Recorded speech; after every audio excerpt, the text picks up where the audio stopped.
Welcome to Sethu Chitra kitchen. மோர் குழம்பு சேப்பங்கிழங்கு வறுவல் பண்ணியிருக்கேன். இந்த மோர் குழம்புக்கு இந்த சேப்பங்கிழங்கு வறுவல் வந்து ரொம்ப மேட்சாக இருக்கும். வெண்டைக்காய் மோர் குழம்புக்கு வெண்டைக்காய் எடுத்திருக்கேன், தயிர் எடுத்திருக்கேன். தயிர் வீட்லேயே ரெடி பண்ண தயிர் தான் இது. இப்போ சேப்பங்கிழங்கு வறுவலுக்கு ஃபஸ்ட்டு இந்த சேப்பங்கிழங்கை நல்லா கழுவி எடுத்துகிட்டு வரேன். கழுவி எடுத்துன்னு வந்துட்டேன். இப்போ இதை குக்கரில் சேர்த்து விட்றேன். இதுக்கு மஞ்சப்பொடி, உப்பு அதை சேர்த்துடணும். இது மூழ்கிற அளவுக்கு தண்ணி விட்டு 3 விசில் வர அளவுக்கு வேக வச்சு எடுத்துக்கோங்க.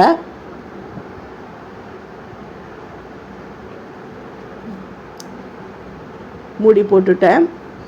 இப்போ வெயிட் வச்சிடுறேன். ஒரு 3 விசில் வரட்டும். இப்போ மோர் குழம்புக்கு அதை ரெடி பண்ணிக்கலாம். தயிரை ஒரு கிண்ணத்தில் சேர்த்துட்டு மஞ்சப்பொடி, பெருங்காயம், உப்பு போட்டு நல்லா கட்டி இல்லாமல் விஸ்க் வச்சு அடிச்சுக்கோங்க. நீங்கள் வந்து மிக்சியில் கூட போட்டு மிக்சி ஜாரில் சேர்த்துட்டு நல்லா க்ரீமி மாதிரி நல்லா அடித்து எடுத்துகிட்டு வரலாம். நான் விஸ்க் வச்சு நான் அடித்து எடுத்துகிட்டு வரேன். இதுக்கு வந்து பேஸ்ட்டு பண்ணணும். தேங்காய் வந்து ஒரு 2 சில்லு தேங்காய் தான் நான் எடுத்திருக்கேன். இஞ்சி வந்து ஒரு அங்குலம், பச்சை மிளகா காரத்துக்கு ஏற்ற மாதிரி போட்டுக்கிறோம். நான் 4 சேர்த்துக்கிறேன். பூண்டு ஒரு 3 பல், ஜீரகம் வந்து 1 ஸ்பூன் நான் சேர்த்துட்டேன். இது எல்லாமே பேஸ்ட்டு மாதிரி அரைக்கணும். இதை பாருங்கள், பேஸ்ட் மாதிரி அரைச்சி எடுத்துன்னு வந்துட்டேன். ஒரு கடாய் அடுப்பில் வச்சுட்டேன்.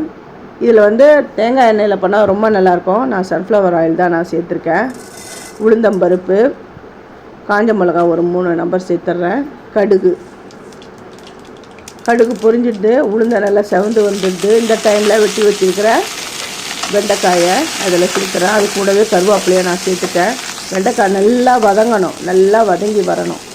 அது வதங்கி வந்த உடனே தான் அடுத்து நம்ம அரைச்சி வச்சுக்கிற பேஸ்ட்டை இதில் சேர்க்கணும். சேர்த்துட்டு இந்த பேஸ்ட்டையும் நல்லா பச்சை வாடை போகிற அளவுக்கு நல்லா வதக்கிக்கணும். அது வதங்கிட்ட அதுக்கப்புறமா அடித்து வச்சுருக்குறோம் இல்லையா, அந்த மோரை, அந்த தயிரை இதில் சேர்த்துடணும். இது நல்லா கொதி வரணும்லாம் கிடையாது. லைட்டாக சூடு வந்தாலுமே போதும். சட்டுன்னு ஆஃப் பண்ணிடணும், இல்லைன்னா திரியாகிடும். இப்போ அந்த தயிரை சேர்த்துட்டேன். அந்த கிண்ணத்தில் தயிர் ஓட்டின்னு அதில் கொஞ்சம் தண்ணி விட்டு அதையும் இதில் சேர்த்துட்டு நல்லா இந்த சூடு வந்தால் போதும். ரொம்ப கொதிலாம் வந்துடுதுன்னா திரிஞ்சிடும். மோர் குழம்பு ரெடி ஆகிடுது. இப்போ வந்து சேப்பங்கிழங்கு வறுவல் பார்க்கலாம். சேப்பங்கிழங்கு நல்லா வெந்து வந்துடுது. 3 விசில் விட்டு இருக்கிறேன். அந்த ப்ரெஷர்லாம் போனதுக்கப்புறம் தான் இந்த குக்கரை நான் ஓப்பன் பண்ணேன்.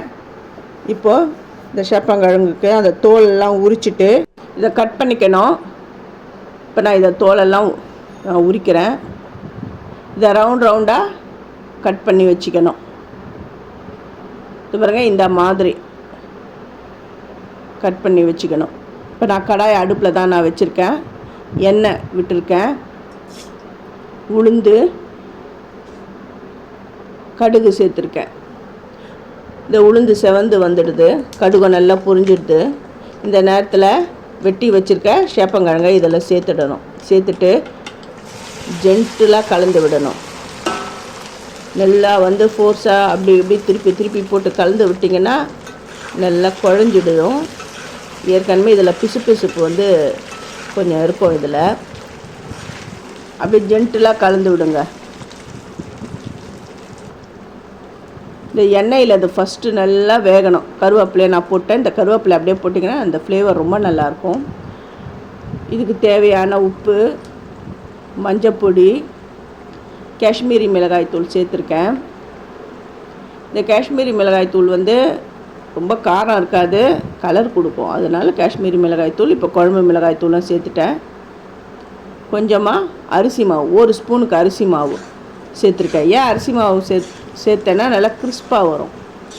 இப்போ ஜென்டிலாக அப்படி கலந்து விடணும்.